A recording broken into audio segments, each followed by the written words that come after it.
araw mga kabiti. Ngayong araw ay mag-unbox tayo ng binili ko sa Kinko. Bale, nabili ko nga pala ito sa physical store sa Kay Pombo, Santa Maria, Bulacan. Kaya tara, buksan natin ito.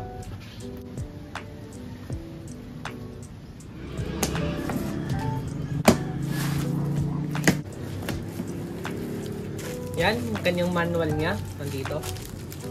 Yan. Tapos yung tunnel niya. Ito naman yung kanyang hose. Yan. Bale, na-testing na nga pala namin ito sa sa Kay Pombo nung binili ko ito para ma-actual to na ma-testing. Kasi mirap naman kasi kung sa online na bibili, hindi siya ma-actual. Mas may naman kung sa physical store tayo bibili. Ganun naman din naka-sale din sa kanila nung binili ko. Yan, kasi ito pala yung kanyang nozzle, yung barrel niya. Yan.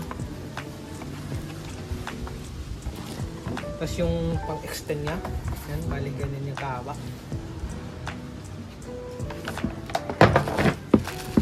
Tapos ito naman yung mga fittings niya. Yan. Kung mapapansin nga bukas na nga. Kasi nga, na-testing nga namin ito sa physical store.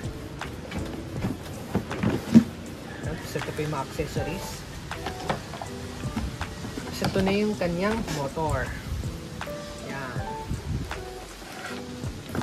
Wala na. Ang susunod naman na gagawin natin ay ilalagay itong mga accessories dito. Kaya tara. Yung palang tunnel yun nandito sa manual. Kaya buksan na natin ito. Yan, ito yung manual niya. Panlinis siguro ito. Yan, ito naman yung dalawang tunnel niya. Buksan na natin ito.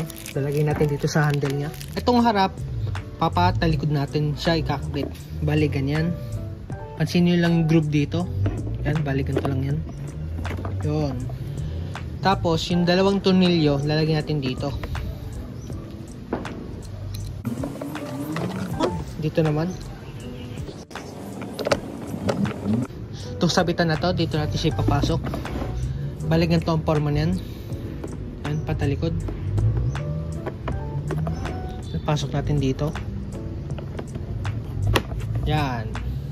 Ngayon naman, ilalagay na natin itong nozzle dito. Bale, ganito nga pala sistema ng ikakabit mo. Bale, may mapapansin kayo dito, dalawang guhit niya. Yan.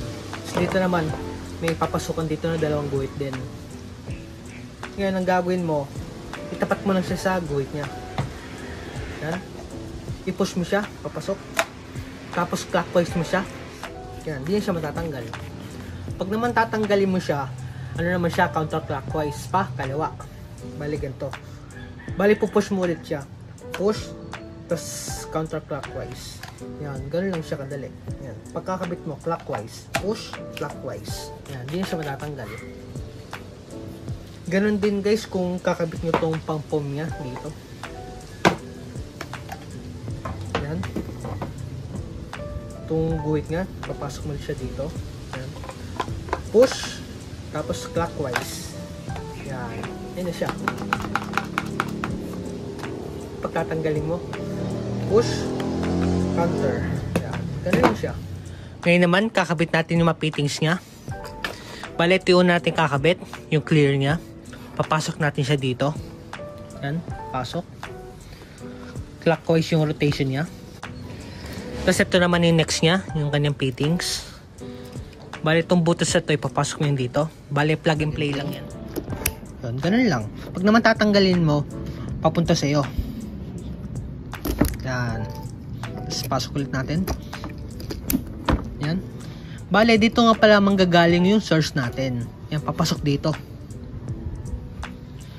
Kakabit naman natin yung pressure washer nga, na hose. Yan. Kunin mo lang itong butas na to. Yan, papasok natin dito sa likod niya. Yan, ayun na siya. Buo na. Ngayon naman, papasukin na natin yung ating source. Yan, tanggalin mo natin itong bilog na to.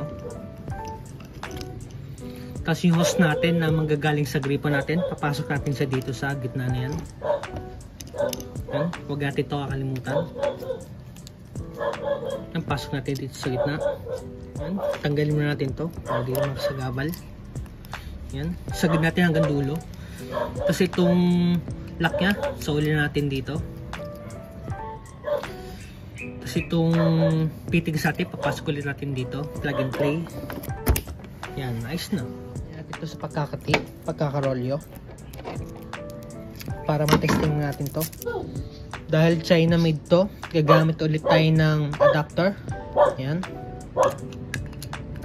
Yan, plug and play. Mahaba-haba din yung allotted na wire, oh. Yan, ayos yan. Tetesting na natin ito. Papaganahin muna natin yung hose na yan. Bali dito manggagaling source natin sa gripo. Yan, buksan na natin ito. Yan, may supply na yan ng tubig. Saksak na natin yung kanyang power. Yan, kung mapapansin kayo, may tubig na dito. Nasa harapan pala yung kanyang switch. Yan, may cover. Yan. Tara, paanda rin natin ito. Yan, on natin. Bago natin ito buksan, kailangan nakatutok sa walang makabasa. Bale, mag-automatic off nga pala ito kung hindi mo naman ito pinapagana. Yan. Andal lang yung kanyang makina kapag pinipiga mo ito. Pansinin mo. Bale, ganito pala yung pag gagamitin mo. Ipigay mo lang to. Yan, ganon. Tapos kung gusto mong baguhin yung yung buga ng tubig, iikutin mo lang to. Yan, itong harap niya. Yan, pansinin mo, babaguhin natin. Yan. Yan. Bali, ikot niya clockwise saka counterclockwise.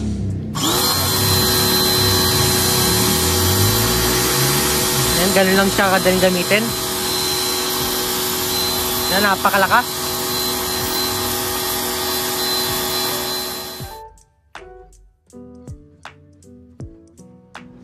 Ngayon naman, tetestingin na natin ito. Ito yung pang foam niya. Ang gagamitin natin na sabon ay ordinary lang. Yan. Tara, testingin na natin. Pero bago natin baguhin yung kanyang setting, kailangan off muna natin yung kanyang motor. Para iwas sa aksidente. Dishwashing liquid lang pala gamit ko dito. Yan. Hindi natin ito pupunuin kasi testing lang naman eh. Mas may naman sana kung gagamitin yung sabon, yung pang talaga, yung pang foaming. Para malinis na agad. Para bubula. Yan. Tanggalin natin to. Push. Counter. Skipit natin to. Testing natin to. Yun, ulit natin.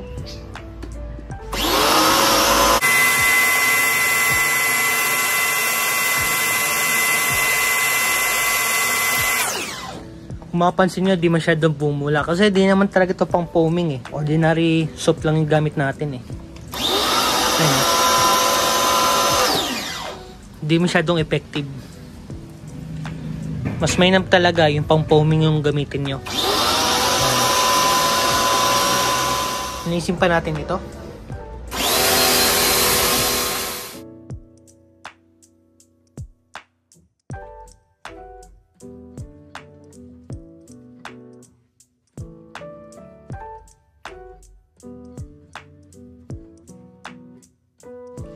Ngayon, kung papatayin nyo na, siguraduhin nyo muna na patayin nyo muna yung main source.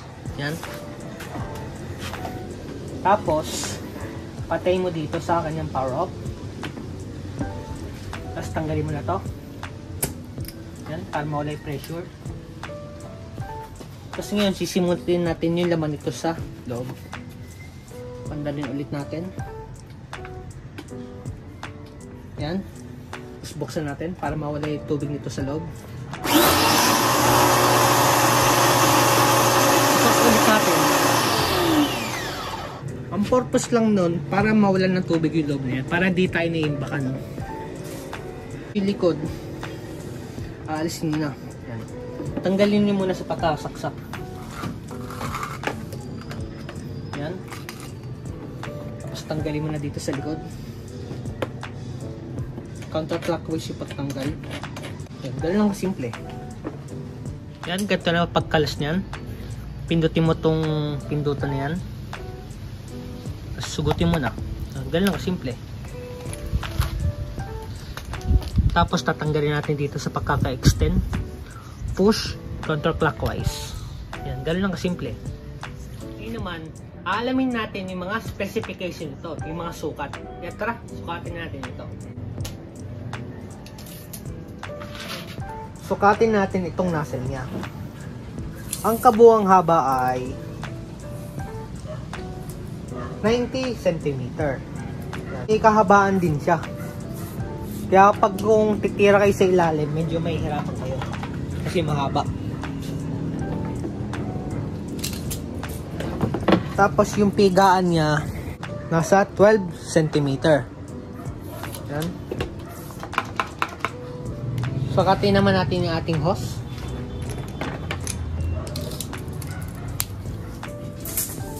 Ang allotted na hose ay nasa 3 metro. Yung lalagyan naman ng ating sabon ay nasa 20 cm ang ating height. Tapos yung kanyang barrel ay nasa 13 cm. Tapos yung diameter ng ating lalagyanan nasa 7 cm. Sukatin naman natin yung ating motor. Ang kanyang height ay nasa 38 cm. Yung kanyang width ay nasa 18 cm. Lapad naman niya ay nasa 15 cm. Tapos ito naman yung sukat ng kanyang handle. Nasa 9 cm by 5 cm. Sukatin naman natin ang ating cord. Yung palang haba ng ating cord ay nasa 5 meters. So yun, meron din pala itong safety feature na may panlock din para di mo ito mapipiga. Bale, mangyayari lang yan pag ganito. Pindutin mo to. Yan. Tapos mapansin mo, di mo na siya mapipiga. Yan. Para kahit madampot ng bata, di niya ito mapapandar. Yan, nakalock. Para i-unlock, pindutin mo naman yung kabila. Yan. Yan, mapindot mo na ulit. Yan. Yan, ito naman yung ating hose.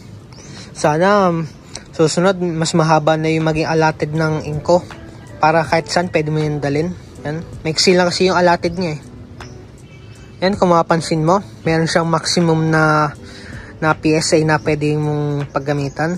Yan. Rubberize yung pagkakagawa niya dito. Ito naman yung ating motor. Ang kinaganda dito, meron siyang plastic dito para di basta-basta mapapasukan ng tubig. Yan, yung switch niya. Yan, nasa harap yung kanyang on and off. Yung palang purpose ito, para sabitan ng hose.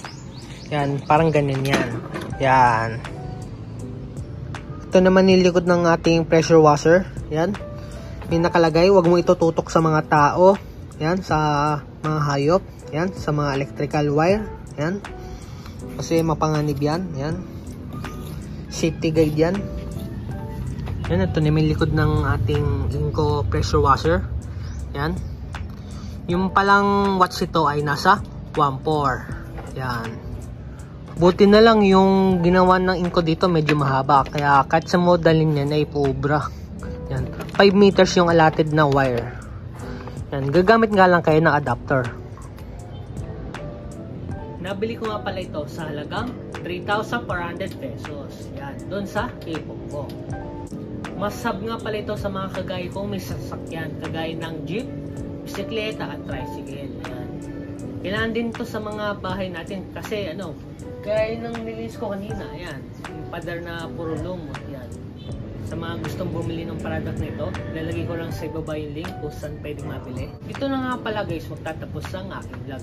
Sana guys, nagustuhan nyo ang aking content. Hanggang sa muli, paalam!